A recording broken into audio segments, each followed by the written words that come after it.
আহক আজি মই আপোনালোকক অলপমান ৰিহাৰ বিষয়ে ক'ম। অলপমান মই যি জানো ৰিহা পিন্ধি লৈ অলপমান মই বিহু বুলি ওলাই গ'লোঁ। তাৰপিছত ভিডিঅ' এটা কৰিলোঁ। ভিডিঅ'টো কৰি পেলাই আপোনালোকক এতিয়া মই অকণমান ৰিহাৰ বিষয়ে ক'ম। আহকচোন। ৰিহা নতুন বছৰৰ আৰম্ভণি। সকলো বন্ধু বান্ধৱীলৈ মৰম আৰু জ্যেষ্ঠজনলৈ সেৱা যাচিলোঁ। সকলো ভালে থাকক। অসমীয়া মহিলাৰ সাজপাৰৰ বৈশিষ্ট্য ৰিহা। ৰিহা বুলিলে মনলৈ আহে এগৰাকী নাৰীৰ চিত্ৰ। ৰিহা মেখেলা এই দুই বস্ত্ৰ তিব্বতী বৰ্মী অৰ্থাৎ বড়ো কছাৰী টাই আহোমৰ পৰা অহা বুলি কোনোৱে ভাবে। কোনোৱে ৰিহা শাৰীৰ শুদ্ধ সংস্কৰণ বুলি ক'ব খোজে।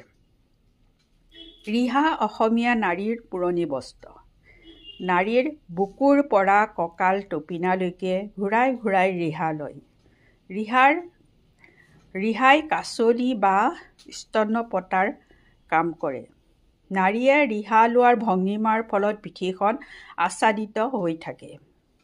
ৰিহা পিন্ধাত নাৰীৰ সৌন্দৰ্য ফুটি উঠে। সুউচ্চ নাৰীৰ সৌন্দৰ্য আকৰ বুলি কোৱা হয়।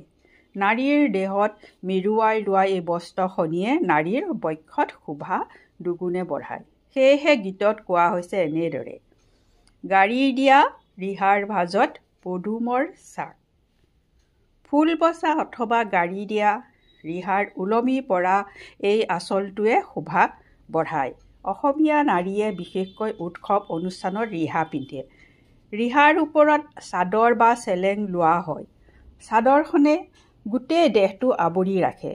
নাৰী দেহৰ কোনো অংগই যাতে লোক চক্ষুত নপৰে সেই ভাৱৰ পৰাই অসমীয়া তিৰোতাই চাদৰ চেলেং ব্যৱহাৰ কৰে। বৰ্তমান অসমীয়া নাৰীৰ এই সৌন্দৰ্যবৰ্ধক ৰিহা বস্ত্ৰখনিৰ ব্যৱহাৰ আজি বিলুপ্তিৰ পথত। আধুনিকতাৰ পৰশে সমাজ জীৱন চুই যোৱাটোৱেই হয়তো ইয়াৰ প্ৰধান কাৰণ হ'ব পাৰে। সাধাৰণ নাৰীৰ মনৰ বিহুগীত এফাঁকিৰ নিদৰ্শন দাঙি ধৰা হ'ল। ল'বৰ মনে গ'লে জালি কটা ৰিহা, হাতেৰে নহ'লো কাজি, সোমাবৰ মনে গ'লে বৰ গৰখীয়াত, কপালত নাহিলো সাধি। ধন্যবাদ সকলোকে। সেয়া ৰিহা অলপমান পিন্ধি কুন্ধি অলপমান ফুৰি চাকি আহিলোঁ। আপোনালোকেও মোৰ লগত এয়া ৰিহা পিন্ধি ঘূৰি ফুৰা দেখিলে বিহুৰ বতৰত।